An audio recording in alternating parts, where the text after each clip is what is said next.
नमस्कार दोस्तों, हम लोग ये हिंदी साहित्य का इतिहास पढ़ेंगे। ये सभी प्रतियोगी परीक्षाओं के लिए महत्वपूर्ण है। ये देख सकते हैं कि कितने परीक्षाओं के लिए महत्वपूर्ण है। रचना एवं रचनाकार के बारे में हम लोग साहित्य के बारे में अध्ययन करेंगे और कह रहा है कि हिंदी साहित्य के इतिहास के किस काल को वीर गाथा काल कहा जाता है। तो हिंदी साहित्य के इतिहास के किस काल को वीर गाथा काल कहा जाता है। तो ऑप्शन नंबर इसका क्या हो जाएगा?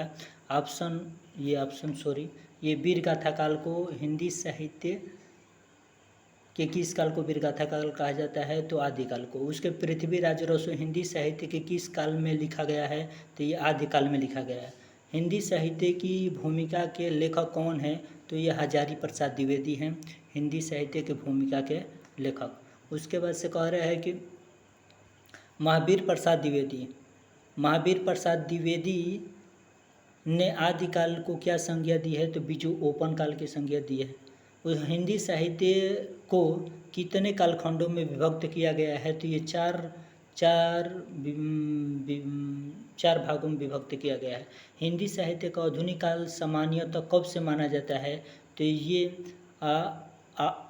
1880 से माना जाता है। उसके बाद से कह रहा है कि हिंदी साहित्य काल विभाजन कौन कौन सा है? तो हिंदी साहित्य काल विभाजन ये आदिकाल है, वीरगाथा काल है और उसके पूर्व आद्य काल को वीरगाथा काल कहते हैं, पूर्व मध्य काल को भक्ति काल कहते हैं, उत्तर मध्य काल को रीति काल कहते हैं और आधुनिक काल को गद्य काल कहते हैं। आद्य काल के लिए वीरगाथा काल नाम किसने प्रस्तावित किया था? तो आचार्य रामचंद्र शुक्ल ने प्रस्तावित किया था। उसके बाद से हम लोग इधर देखेंगे,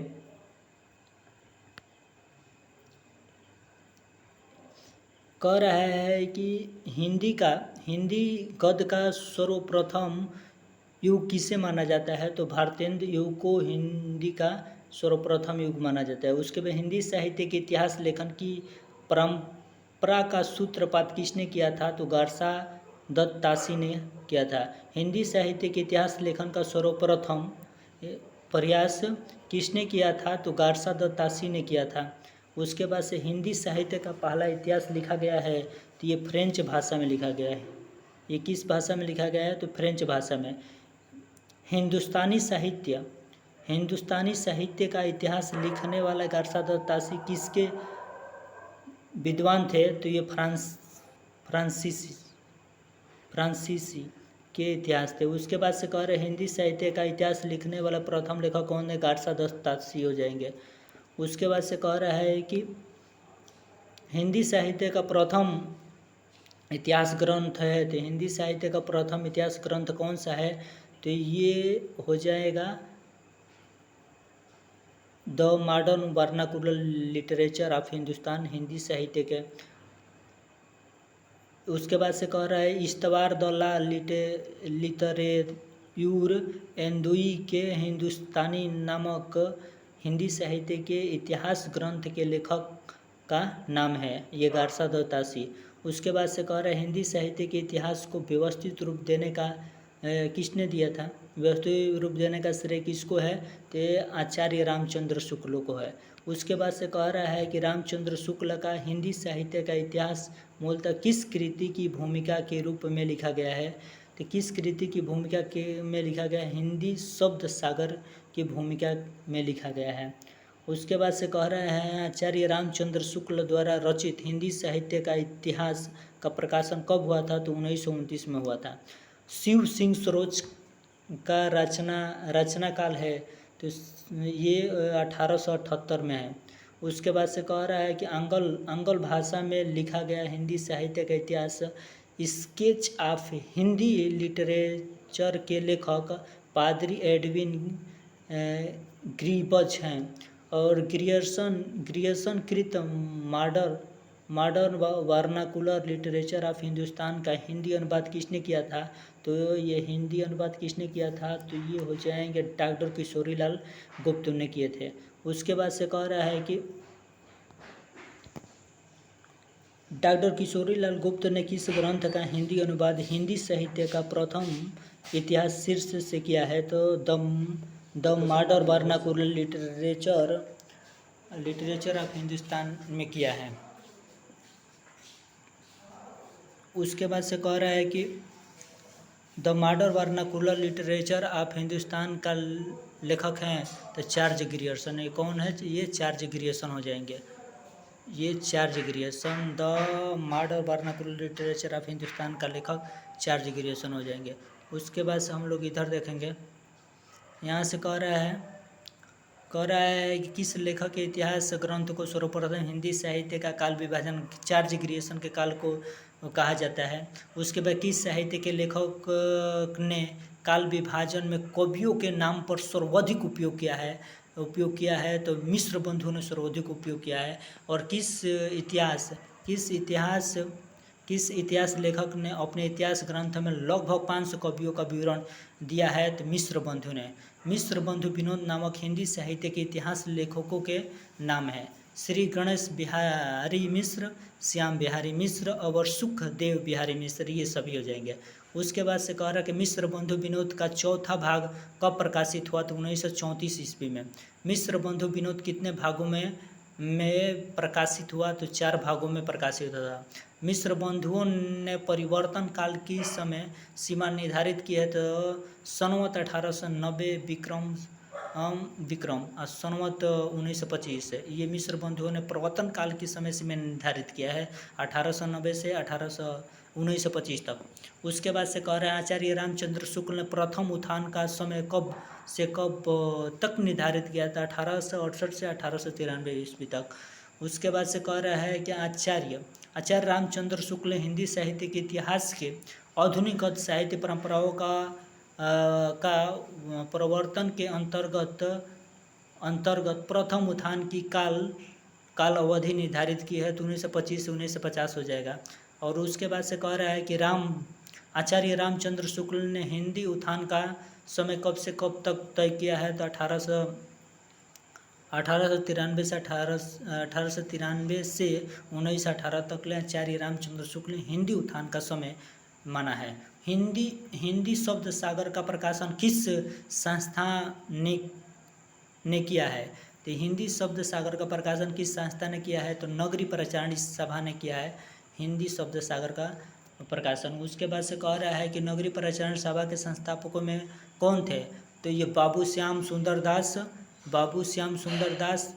राम नारायण मिश्र और ठाकुर शिव प्रसाद, ये नगरी प्रचारणी सभा के संस्थापकों में से थे। श्याम सुंदर दास, नारायण और शिव कुमार सिंह, ये हो जाएंगे। उसके बाद से कह रहा है कि नगरी प्रचारणी सभा की स्थापना कब और कहाँ हुई तो 16 जुलाई 1893 को वाराणसी में हुआ था। तो ये नगरी प्रचारणी सभा की स्थापना कब और कहाँ हुई तो 16 जुलाई 1893 को वाराणसी में हुआ था। तो ये ऑप्शन नंबर इसका क्या हो जाएगा, ये हो जाएगा। उसके बाद से कि 12 बरस लो कुकुर जिए और 13 लो जिए सियार, यह पंक्ति किससे संबंधित है तो ये जगनी से संबंधित है। उसके बाद से कह रहा अमीर खुसरो का वास्तविक नाम क्या था तो अबुल फजल अमीर खुसरो का वास्तविक नाम था। उसके बाद से कह रहा है कि हिंदी भाषा का प्रथम प्रमाणित ग्रंथ है तो पृथ्वीराज रासो। और गोरा बादल की कथा किसके द्वारा रचित है तो जटमल के द्वारा रचित है। आद्यकाल की रचना है तो खुम्मान रासो आद्यकाल की रचना है। आद्यकाल में पहेलियाँ लिखने वाले कवि थे तो अमीर खुसरो। सूरदास को किस काल का सम्राट कहा जाता है तो वात्सल्य रस का सम्राट कहा जाता है ये सूरदास को। उसके बाद से हम लोग इधर देखेंगे,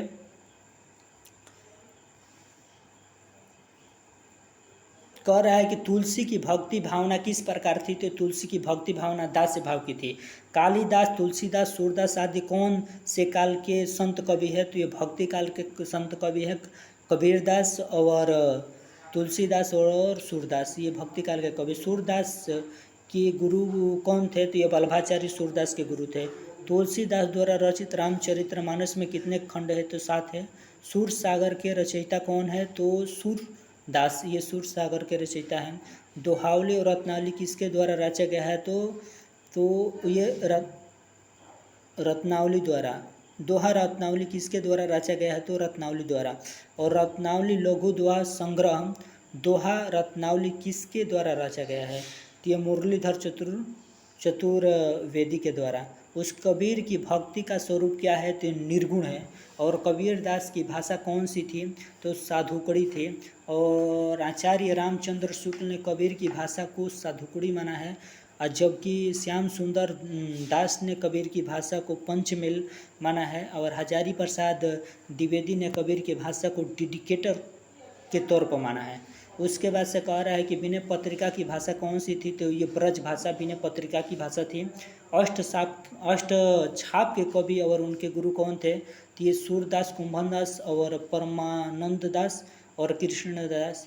इनके चारों के इनके गुरु का नाम बल्भाचार्य के 4 शिष्य, और गोविंद स्वामी, नंददास और चित्त स्वामी एवं चतुर्भुज दास, ये गोस्वामी विठल नाथ के 4 शिष्य थे। और कह रहा है कि जयसी द्वारा रचित पद्मावत क्या है? ये समासोक्ति है। और दशरथ सुत तिहु लोक बखाना, राम नाम का मरम आना, किस रचनाकार की पक्ति है? तो ये कबीरदास की है। और गोस्वामी तुलसीदास का निधन वाराणसी के किस घाट पर हुआ? तो और अस्सी घाट पर हुआ।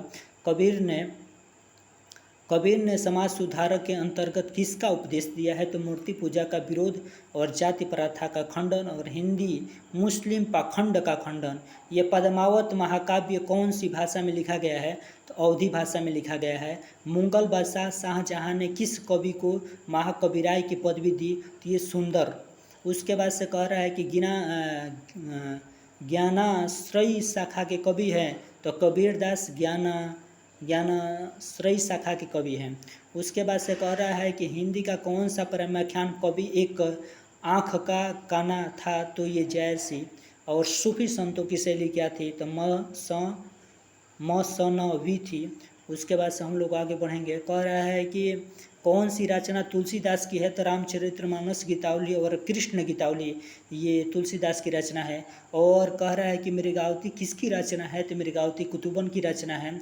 या लकुट अरु कमरिया पर राज तिहू पुरु को ताज डारो, किसकी पक्ति है? तो ये रसखान की पक्ति है। और रीतिकाल का कवि कौन है? तो ये बिहारी है। और रीतिकाल का अन्य नाम क्या है? तो ये श्रृंगार काल है। बिहारी के प्रसिद्ध हैं। तो क्या है बिहारी के? ये दोहा प्रसिद्ध है। रीतिकालीन कवि भूषण और वृंद हैं। और खंड काव्य हैं तो पंचवटी, द्वापर और जयद्रथवध और प्रदक्षिणा। और देवदास, पृथ्वी पुत्र, नहुप, रचनाकार मैथिली शरण गुप्त हैं। ये खंड काव्य है। पंचवटी भी खंड काव्य है, द्वापर भी खंड काव्य है, जयद्रथवध भी ये खंड काव्य है, और प्रदक्षिणा भी ये खंड काव्य है, और देवदास भी ये खंड काव्य है, और पृथ्वी पुत्र भी है, और नहुप भी। ये रचनाकार इनके रचनाकार हैं मैथिली शरण गुप्त। मैथिली शरण गुप्त का संबंध आधुनिक काल के किस युग से हैं? तो ये द्विवेदी युग से हैं।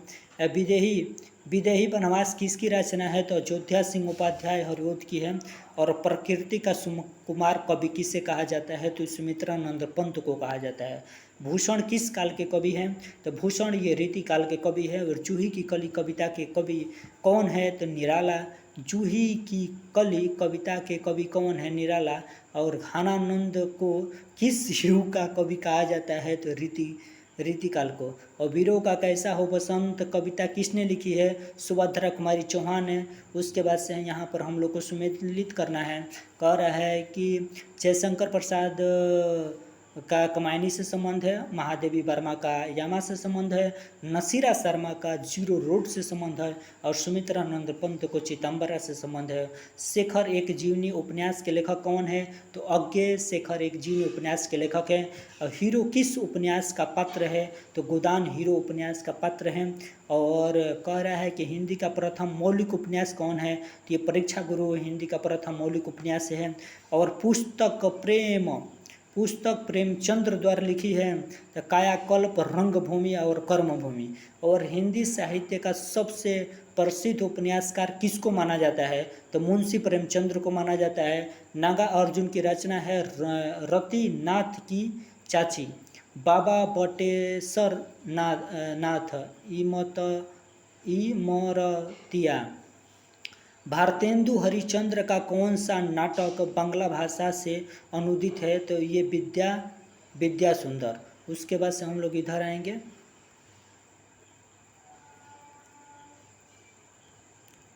कह रहा है कि किस ऐतिहासिक पौराणिक और आकस्मिक घटना का वर्णन निबंध कहलाता है? तो विवरणात्मक।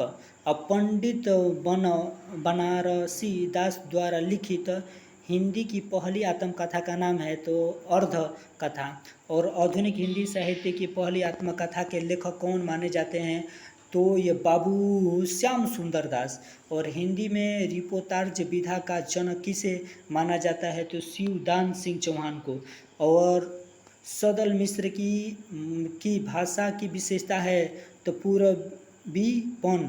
और लालू लाल जी का सर्वाधिक प्रसिद्ध ग्रंथ है तो प्रेम सागर। और प्रेम सागर किसकी रचना है? तो लालू लाल की।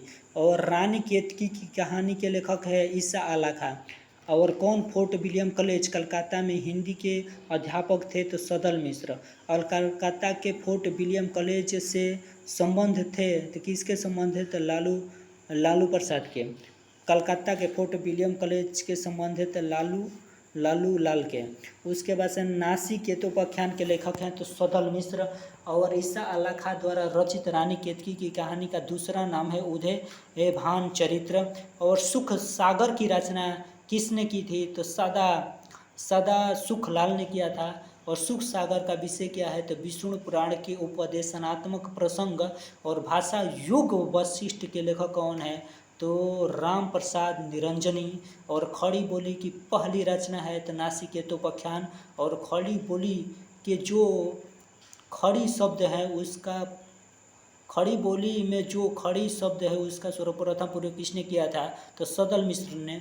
और खड़ी बोली का पहला प्रयोग किसके द्वारा किया गया था? तो ये जॉन गिलक्राइस्ट के द्वारा किया गया था। और आधुनिक हिंदी साहित्य के इतिहास में राजा द्वय के नाम से विख्यात दो रचनाकार हैं तो राजा लक्ष्मण सिंह और राजा शिव प्रसाद सितारे हिंद। और कह रहे हैं हिंदी के प्रथम गद्यकार कौन है? तो लल्लूलाल। और मर्यादा टुडे के संपादक थे तो डॉक्टर संपूर्णानंद। और कवि बचन सुधा थी एक पत्रिका थी। और आधुनिक हिंदी का गद्य का जन्मदाता किसे माना जाता है? तो भारतेंदु को माना जाता है। महाकाव्य में होता है तो जीवन का बृहद चित्र। महाकाव्य और खंड काव्य के समान लक्षण है कथानक और उपस्थापना। और कह रहे हैं यहाँ पर हम लोग अपने वाणी को विराम करते हैं। आप लोग ऐसे ही तेज़ी से पढ़ने के लिए आप हमारे चैनल को सब्सक्राइब कीजिए। जय हिंद जय भारत। हम अपने वाणी को यहीं पर विराम रखते हैं।